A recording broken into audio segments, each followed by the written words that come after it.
Welcome to జిఎన్టీవీ. ముందుగా headlines చూద్దాం. పరిశ్రమల శాఖపై సీఎం చంద్రబాబు సమీక్ష. గత 5 ఏళ్ల కాలంలో పరిశ్రమల శాఖల పనితీరుపై రివ్యూ. రాష్ట్రం విడిచిపోయిన కంపెనీలను తిరిగి రప్పించేందుకు ప్రయత్నాలు.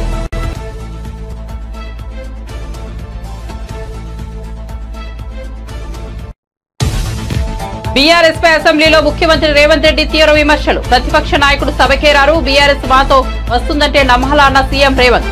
అక్కలు మమ్మల్ని మోసం చేసి అక్కడికి వెళ్లారని సబితాను ఉద్దేశించి వ్యాఖ్యలు.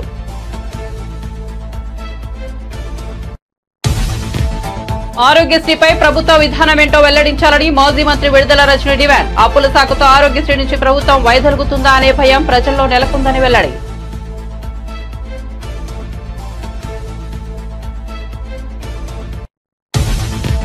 తెలంగాణ గవర్నర్ గా ప్రమాణం చేసిన జిష్ణుదేవ్ వర్మ. నూతన గవర్నర్ జిష్ణుదేవ్ వర్మకు సీఎం రేవంత్ రెడ్డి స్వాగతం పలికిన సీఎస్, డీజీపీ, త్రివిధ దళాల అధికారులు.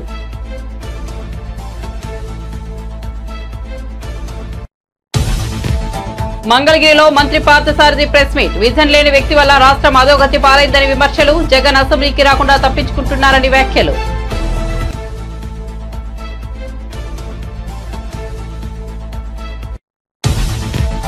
సీఎం రేవంత్ రెడ్డికి నా మీద ఎందుకంత కక్ష? సూటిగా ప్రశ్నించిన సబితా ఇంద్రారెడ్డి, నీ వెనుక ఉన్న అక్కలను నమ్ముకోవద్దని కేటీఆర్ తో రేవంత్ రెడ్డి చెప్పడం ఏమిటని ఆగ్రహం. సీఎం తనపై చేసిన వ్యాఖ్యలను ఉపసంహరించుకోవాలని డిమాండ్.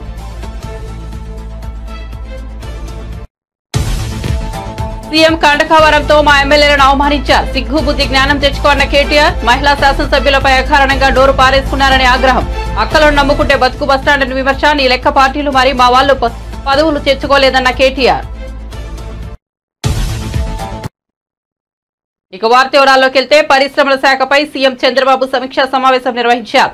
గత 5 ఏళ్ల కాలంలో పరిశ్రమల శాఖ పనితీరుపై రివ్యూ చేశారు. తెలుగుదేశం ప్రభుత్వ హయాంలో ఒప్పందం చేసుకున్న పారిశ్రామికవేత్తలు వైసీపీ ప్రభుత్వంలో వెనక్కు వెళ్లారని అధికారులు సీఎంకు తెలిపారు. ప్రభుత్వం సహకరించకపోవడం, వివిధ కారణాలతో వేధింపులకు పాల్పడడంతో భూ కేటాయింపులు జరిగిన తర్వాత కూడా వెళ్లిపోయిన పలు కంపెనీలు ఇండస్ట్రీ కోసం కేటాయించిన భూముల దుర్వినియోగం అయ్యాయని అంగీకరించిన అధికారులు రాష్ట్రం విడిచిపోయిన కంపెనీలను తిరిగి రప్పించుకునేందుకు గట్టిగా ప్రయత్నాలు చేయాలని ముఖ్యమంత్రి చంద్రబాబు ఆదేశాలు జారీ చేశారు. బీఆర్ఎస్ పై అసెంబ్లీలో ముఖ్యమంత్రి రేవంత్ రెడ్డి తీవ్ర విమర్శలు చేశారు. ప్రతిపక్ష నాయకుడు సభకే రారు, బీఆర్ఎస్ వాళ్ళు మాతో కలిసి వస్తారంటే ఎలా నమ్మాలి? ఆ పార్టీలోని అక్కలు మమ్మల్ని మోసం చేసి అక్కడికి వెళ్లారు. బీఆర్ఎస్ సర్కార్ 2014 నుంచి 2018 వరకు ఒక్క మహిళకు కూడా మంత్రి పదవి ఇవ్వలేదు. ఇప్పుడు మైనార్టీలకు మంత్రి పదవి ఇవ్వలేదని మాపై ముసలి కన్నీరు కారుస్తున్నారు. ప్రభుత్వానికి సహకరించాలని అనుకుంటే ప్రతిపక్ష నేత సభకు రావాలని రేవంత్ రెడ్డి అన్నారు. ఎన్నికలకు 6 నెలల ముందు రాజకీయాలు చేద్దాం మీరన్నారు ముఖ్యమంత్రి గారు. We welcome it. మిగతా 4.5 ఏళ్లు నిర్మాణాత్మక ప్రతిపక్షంగా మా పని మేము చేస్తాం. ప్రజలు మీకు అధికారం ఇచ్చారు, చిన్న వయసులో మంచి చేయండి. ప్రజాస్వామ్యంలో ప్రజలకు సేవ చేసే అదృష్టం మీకు కలిగింది. తప్పకుండా we will support you sir. కానీ దయచేసి మేము మా పార్టీ తరఫున ముగించే ముందు చేసే విజ్ఞప్తల్లా ఒకటి, మా మీద కోపం ఉంటే మమ్మల్ని తిట్టండి, కానీ తెలంగాణ కోసం దయచేసి కలిసిమెలిసి కలబడి నిలబడి పోరాడిన పార్టీని అవమానించకండి. ఉద్యమంలో ఉదయించిన మా పార్టీని అవమానించకండి. కొట్లాట అనేది మా డిఎన్ఏలో ఉంది. తప్పకుండా కొట్లాడతాం ప్రజల పక్షాన. ప్రధాన ప్రతిపక్షంగా మీరిచ్చిన ఒక్క మాట కూడా ఎక్కడ మోసం జరిగినా తెలంగాణ ప్రజలకు మౌనం వహించం, సహించం, భరించం. ప్రాంతం వాడు మోసం చేస్తే ఈ ప్రాంతంలోనే పాత్ర పెడతామన్న కాలోజీ మాటలు వారికి గుర్తు చేస్తూ జై తెలంగాణ. గౌరవ ముఖ్యమంత్రి గారు ఒక్క నిమిషం. ఎంతసేపు మాట్లాడినా రామారావు గారు మేము కలిసి వస్తాం, ప్రభుత్వానికి సహకరిస్తాం అని పదే చెప్తున్నాడు. నేను వారికి ఒకటే సూచన చేస్తున్నా, మీరు కలిసి వస్తారా లేదా అనేది, అన్నం ఉడికిందా లేదా అనేది ఒక మెతుకుని బట్టి చూస్తే తెలుస్తుంది.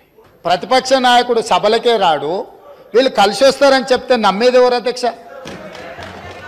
నేను అందుకే వారికి సూచన చేస్తున్నా, వెనకాల ఉండే అక్కలు ఇక్కడ ఉండి చెప్పి ఇక్కడ ముంచి అక్కడికి తేలినరు. ఆ అక్కల మాటలు విన్నాడు అనుకో జూబ్లీ బస్టాండ్లో కూర్చోవాల్సి వస్తుంది అధ్యక్ష. అందుకే అధ్యక్ష,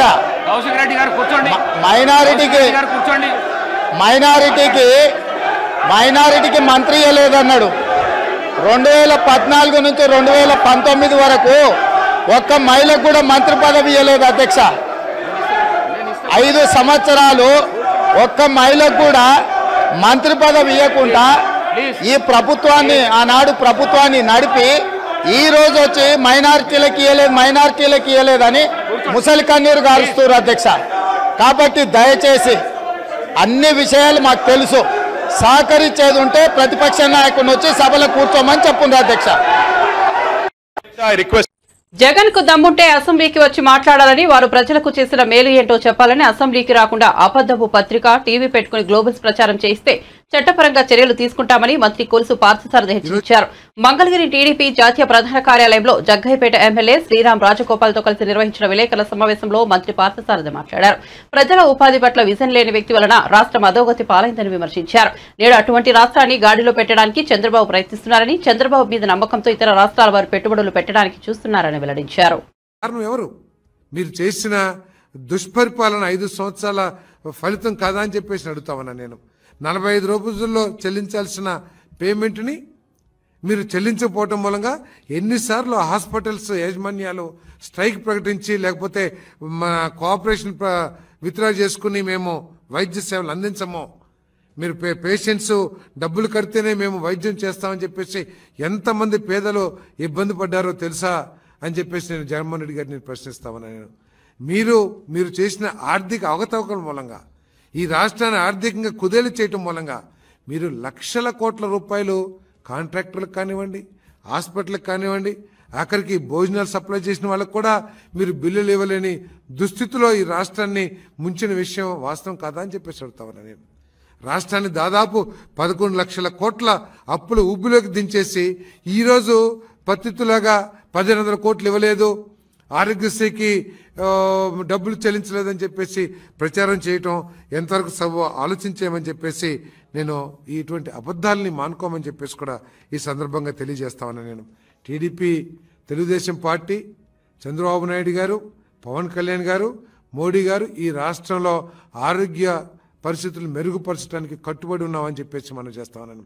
మరి గతంలో కూడా బీపీఎల్ దిగువనున్న 1,20,00,000 మందికి ఈ పథకాన్ని వర్తింపజేసి 4 ఏళ్లలోనే 5,330 కోట్ల రూపాయలు 12 లక్షల మంది రోగులకి చెల్లించిన ఘనత ఈ తెలుగుదేశం పార్టీ ప్రభుత్వం నుంచి కూడా నేను మనవి చేస్తాను.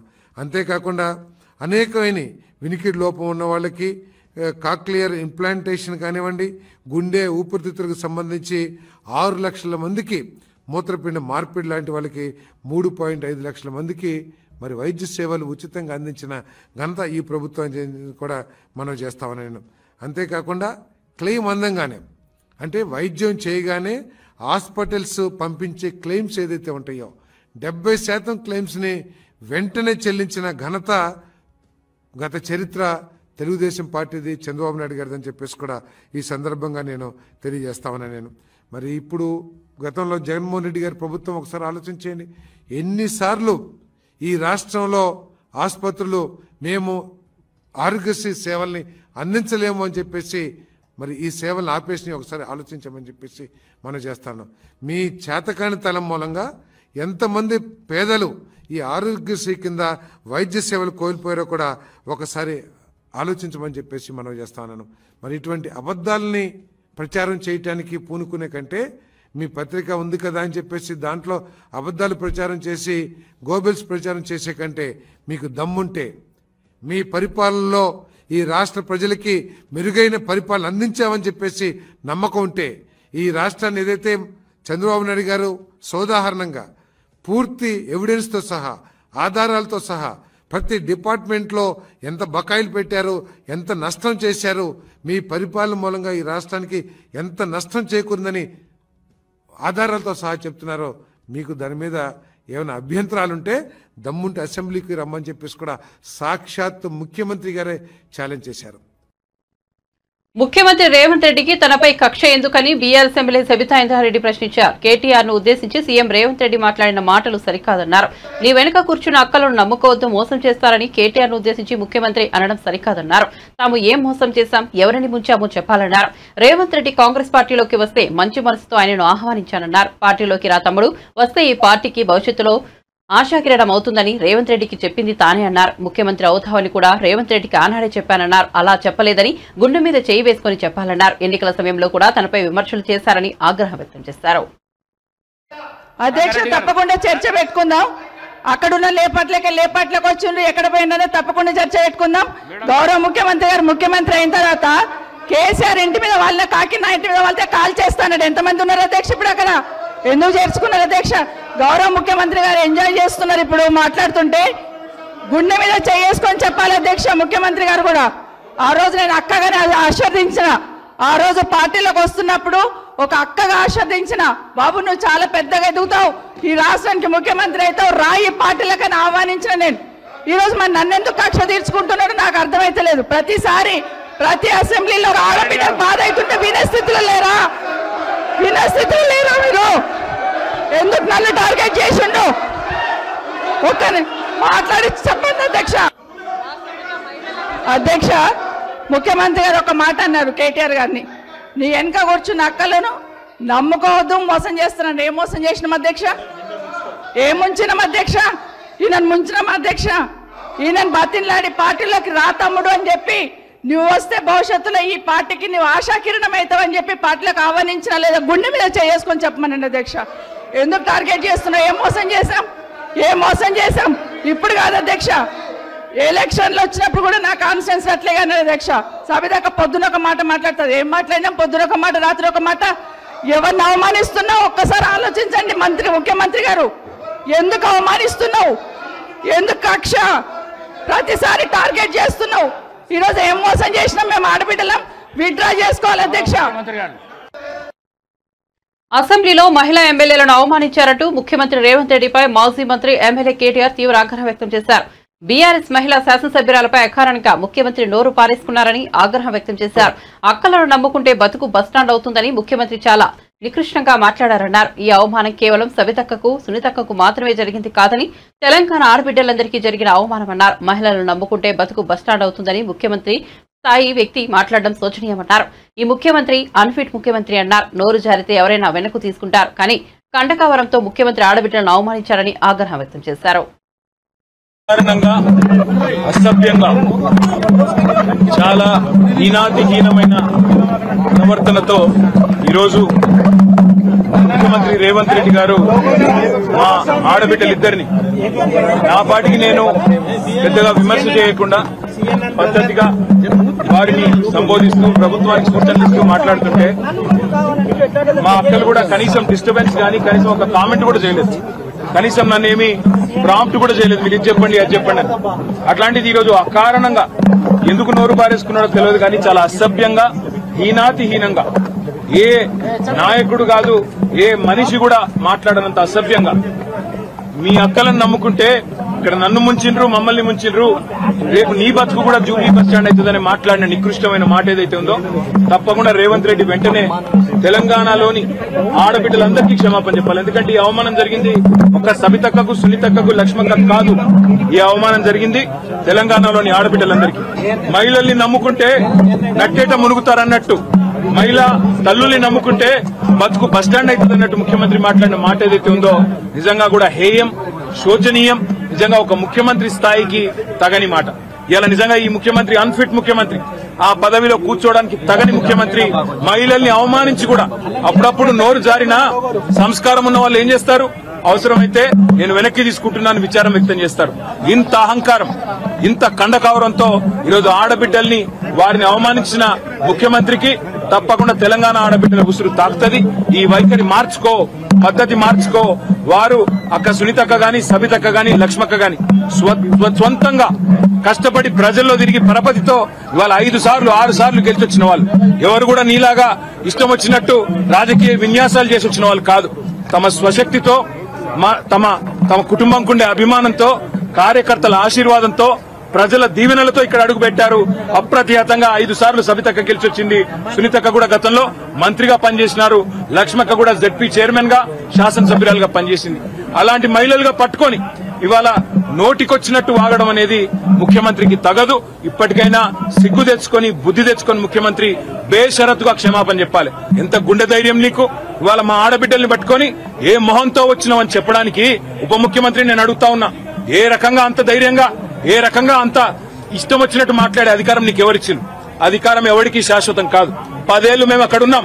మేము ఎప్పుడన్నా అవమానించిన ఆడబిడ్డల్ని తరిక ఎన్నడన్నా ఒక్క రోజన్నా ఎప్పుడన్నా నోరు జారినా వెంటనే విచారం వ్యక్తం చేసినాం. ఇవాళ నేను కూడా ఏదో సందర్భంలో ఏకవచనంతో సంబోధించినానని చెప్పి అవతల నుంచి అభ్యంతరం వస్తే వెంటనే విచారం వ్యక్తం చేసినాం. అది కేసీఆర్ మాకు నేర్పిన సంస్కారం. మరి నీకెవరు చదువు చెప్పిండ్రో, ఎవరు సంస్కారం నేర్పిండ్రో నాకు తెలియదు, కానీ తెలంగాణ ఆడబిడ్డలన్నీ గమనిస్తున్నారు. ఇప్పటికే నువ్వు చేసిన మోసాలతో విసిగిపోయి ఉన్నారు. ఇలా మా ఆడబిడ్డ ఆరోగ్యశ్రీపై ప్రభుత్వ విధానమేంటో వెల్లడించాలని మాజీ మంత్రి విడుదల రజని డిమాండ్ చేశారు. అప్పుల శాఖతో ఆరోగ్యశ్రీ నుంచి ప్రభుత్వం వైదొలుగుతుందా అనే భయం ప్రజల్లో నెలకొంది. కేంద్రం ఇచ్చే ఆయుష్మాన్ భారత్ కార్డులు తీసుకోవాలని కేంద్ర మంత్రి పెంబసాని చెబుతున్నారు. చంద్రబాబు మనసులోని మాటలని ఆయన చెబుతున్నారా? ఆయుష్మాన్ లిమిట్ 5 లక్షలే. ఆరోగ్యశ్రీ లిమిట్ ను జగన్ 25 లక్షలకు పెంచారని పేర్కొన్నారు. ఎంపీ గారు, యూనియన్ మినిస్టర్ గారు మొన్న వారు మాట్లాడుతూ ఉన్నారు. ఏమని మాట్లాడుతూ ఉన్నారు? ఆరోగ్యశ్రీకి డబ్బులు లేవని, పేషెంట్లకు వైద్యం అందించలేమని, నెట్వర్క్ హాస్పిటల్కి డబ్బులు ఇవ్వలేమని, అందరూ ఆయుష్మాన్ భారత్ కార్డులు తీసుకోవాలని చెప్పి వారు మాట్లాడుతూ ఉన్నారు. అసలు ఇక్కడ నాకు ఒక అనుమానం అనిపిస్తూ ఉంది.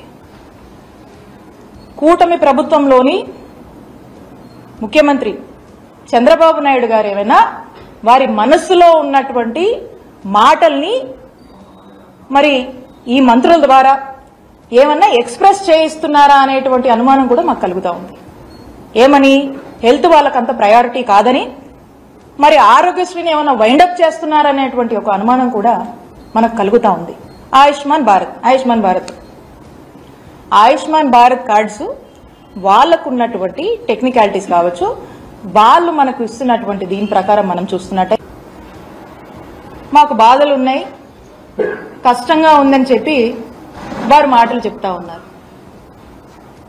నేను చెప్తా ఉన్నాను,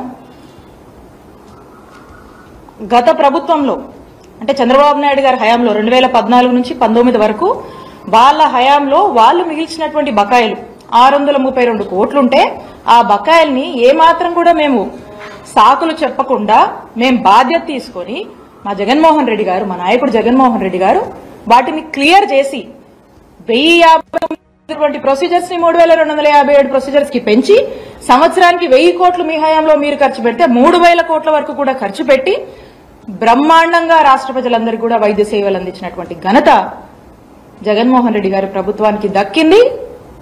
ఆ నమ్మకాన్ని కూడా ప్రజల్లో మేము నిలుపుకుంటున్నాం. మరి ఈ రోజున ఈ సాకులు చెప్తూ ఏవో అప్పులున్నాయని చెప్పి, ఏదో బకాయిలున్నాయని చెప్పి మీరు మీ బాధ్యత నుంచి ఏమైనా వైదొలుగుతున్నారా? మీరేం ఇండికేషన్ ఇస్తున్నారు అనేటువంటి సందేహము ఈరోజు రాష్ట్ర ప్రజలకు కలుగుతుంది. యలమంచిలి మండలంలో వరదముంపు గ్రామం బాడవలో రాష్ట్ర జలవనరుల శాఖ మంత్రి నిమ్మల రామానాయుడు పర్యటించారు. గ్రామాన్ని వరద నీరు దిగ్బంధం చేయడంతో ట్రాక్టర్పై చేరుకుని 4-5 అడుగుల నీటిలోనే తిరిగారు. అక్కడ వరద బాధితులను పరామర్శించి కష్టాలను అడిగి తెలుసుకున్నారు. ప్రభుత్వం అండగా ఉంటుందని భరోసా ఇచ్చారు. ప్రభుత్వ సాయంగా 25 కేజీల బియ్యం, నిత్యావసర సరుకులు, కాయగూరలు అందజేశారు. ఇళ్లలోకి పూర్తిగా వరద నీరు చేరిన బాధిత కుటుంబాలకు 3,000 నగదు పంపిణీ చేశారు.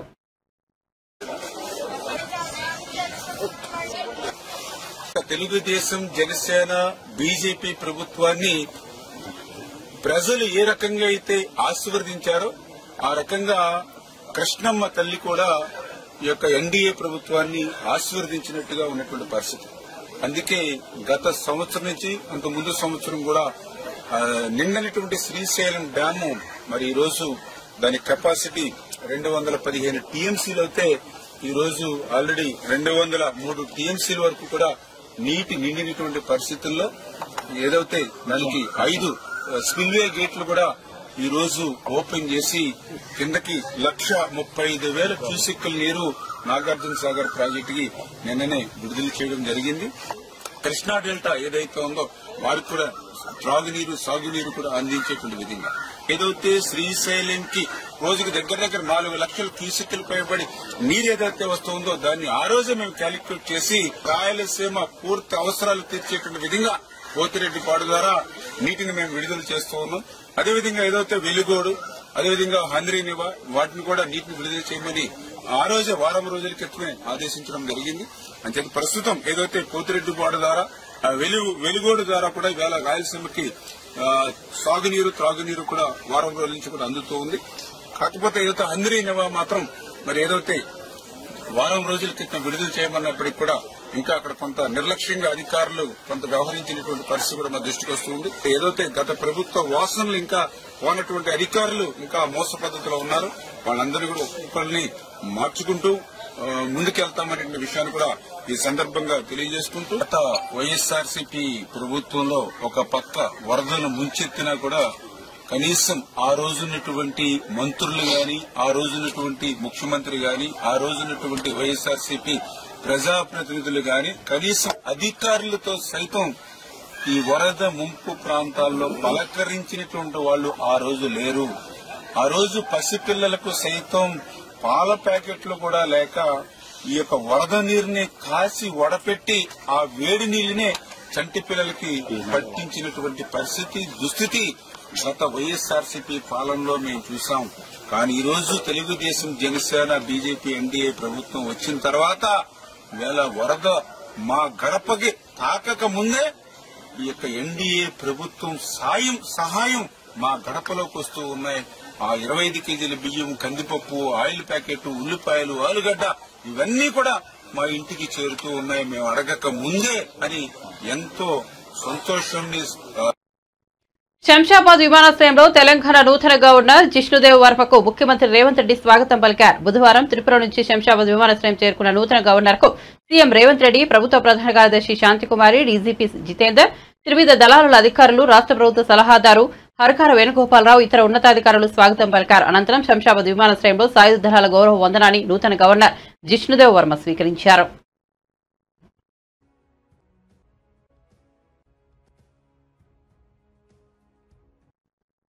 కేరళలోని వయనాడు ఘటనపై కేంద్ర హోంమంత్రి అమిత్ షా రాజ్యసభలో కీలక వ్యాఖ్యలు చేశారు. కొండ చర్యలు విరిగిపడే అవకాశం ఉందని కేరళను ఈ నెల 23న హెచ్చరించినట్టు తెలిపారు.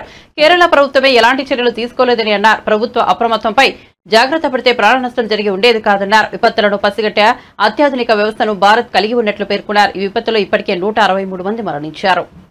उपयोग भी किया है, होगा जानकारी का अभाव है तो भी ठीक नहीं है, और राजनीति है मान्यवर तो बहुत दुखद है।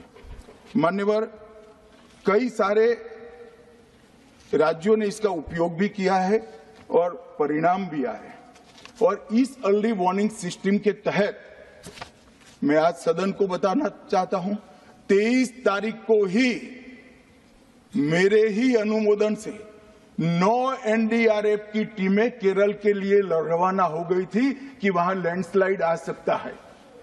भारत सरकार ने 9 एनडीआरएफ की टीमें विमान से वहां भेजी। मैं पूछ सकता हूं मान्यवर, इतना मुझे पूछते हैं सारे लोग, केरल सरकार ने क्या किया? अनधिकृत लोग रह रहे थे, नहीं रह रहे थे, मगर वल्नरेबल सिचुएशन तो थी। इनको शिफ्ट किया गया क्या? क्यों नहीं किया गया? कौन रोकता था?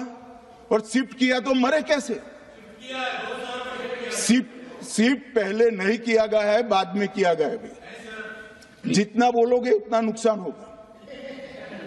मैं बोलना नहीं चाहता, परंतु जब आप आरोपात्मक तरीके से बात करते, मैं शांति से यहां बैठकर सुनने ही आया।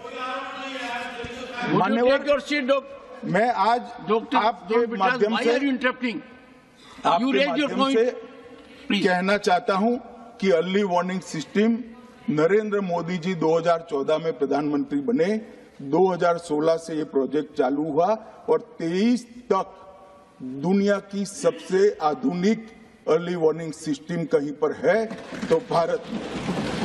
और इसका 7 दिन पहले इसका अनुमान देने वाले 4 ही देश है, उसमें से एक भारत है। తాను బీఆర్ఎస్ లో తిరిగి చేరుతున్నట్లు జరుగుతున్న ప్రచారాన్ని భద్రాచలం ఎమ్మెల్యే తెల్లం వెంకట్రావు ఖండించారు. నేను పార్టీ మారడం లేదు, నియోజకవర్గ అభివృద్ధి కోసమే కాంగ్రెస్ లోకి వచ్చా. మళ్లీ బీఆర్ఎస్ లో చేరడం అంటే ఆత్మహత్య చేసుకోవడమే. నాపై కొందరు తప్పుడు ప్రచారం చేస్తున్నారు. కాంగ్రెస్ లోనే ఉంటా, సందేహం లేదని ఆయన వివరణ ఇచ్చారు. కాగా బీఆర్ఎస్ నుంచి ఎమ్మెల్యేగా గెలిచిన వెంకట్రావు ఆ తర్వాత కాంగ్రెస్ లో చేరారు. నిన్న నా మీద సోషల్ మీడియాలో వచ్చిన మళ్ళీ బీఆర్ఎస్ పార్టీలోకి వెళ్తున్నమాట అబద్ధం. ఎందుకంటే ఒక్కసారి నేను డెసిషన్ చేసి భద్రాచలం అభివృద్ధి కొరకు కాంగ్రెస్ పార్టీ అయితే అభివృద్ధి చెందుద్దని ఏదైతే నా గురువు గారైన పొంగులేటి శ్రీనివాసరెడ్డి గారి ద్వారా నేను కాంగ్రెస్ పార్టీలో జాయిన్ అయ్యాను. గౌరవ ముఖ్యమంత్రి రేవంత్ రెడ్డి గారి ఆశీస్సులతో మరియు తుమ్మల నాగేశ్వర గారి ఆశీస్సులతో నా గురువు అయిన పొంగులేటి శ్రీనివాసరెడ్డి గారి ఆశీస్సులతో డిప్యూటీ సీఎం బట్టి విక్రమార్క ఆశీస్సులతో భద్రాచలం అభివృద్ధి చెందుతుందని ఆశతో వెళ్ళాను. అదే ఆశతో ఉన్నాను తప్ప వేరేదైతే ఎటువంటి అపోహ చెందొద్దు. ఇది బీఆర్ఎస్ ప్రాపగండా అని నేను ఖచ్చితంగా చెప్తున్నాను. ఇంకా ఒక్కసారి జీవితంలో నేను తీసుకున్న స్టెప్ని మళ్ళీ తీసుకొని మరి నా రాజకీయ భవిష్యత్తు ఉందా లేదని తెలియదు కానీ ప్రజల అభివృద్ధి నాకు ఆశీస్సులే ఉన్నాయి. ప్రజలు అభివృద్ధే నాకు ముఖ్యమని మీకు తెలుపుతున్నాను. మీరు ఎటువంటి అపోహ. బులెటిన్ ముగించే ముందు హెడ్లైన్స్ మరోసారి చూద్దాం. పరిశ్రమల శాఖపై సీఎం చంద్రబాబు సమీక్ష. గత 5 ఏళ్ల కాలంలో పరిశ్రమల శాఖ పనితీరుపై రివ్యూ. రాష్ట్రం విడిచిపోయిన కంపెనీలను తిరిగి రప్పించేందుకు ప్రయత్నాలు.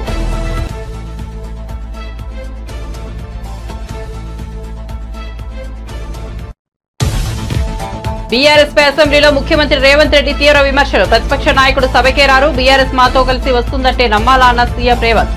అక్కలు మమ్మల్ని మోసం చేసి అక్కడికి వెళ్లారని సబితాను ఉద్దేశించి వ్యాఖ్యలు.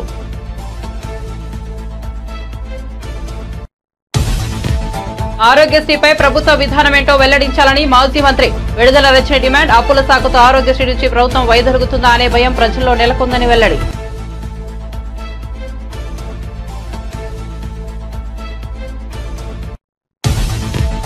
తెలంగాణ గవర్నర్ గా ప్రమాణం చేసిన జిష్ణుదేవ్ వర్మ. నూతన గవర్నర్ జిష్ణుదేవ్ వర్మకు సీఎం రేవంత్ రెడ్డి స్వాగతం పలికిన సీఎస్, డీజీపీ, త్రివిధ దళాల అధికారులు.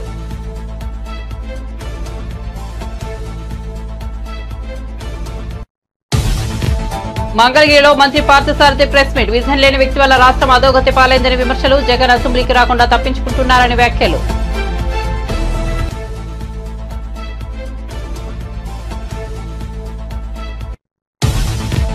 సీఎం రేవంత్ రెడ్డికి నా మీద ఎందుకంత కక్ష? సూటిగా ప్రశ్నించిన సబితా ఇంద్రారెడ్డి. నీ వెనుక ఉన్న అక్కలు నవ్వుకోవద్దని కేటీఆర్ తో రేవంత్ రెడ్డి చెప్పడం ఏమిటని ఆగ్రహం. సీఎం తనపై చేసిన వ్యాఖ్యలను ఉపసంహరించుకోవాలని డిమాండ్.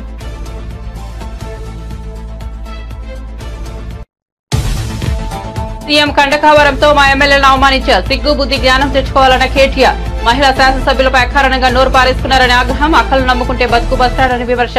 నీ లెక్క పార్టీలు మరి మా వాళ్లు పదవులు తెచ్చుకోలేదన్న కేటీఆర్. మరిన్ని అప్డేట్స్ కోసం చూస్తూనే ఉండండి GNTV.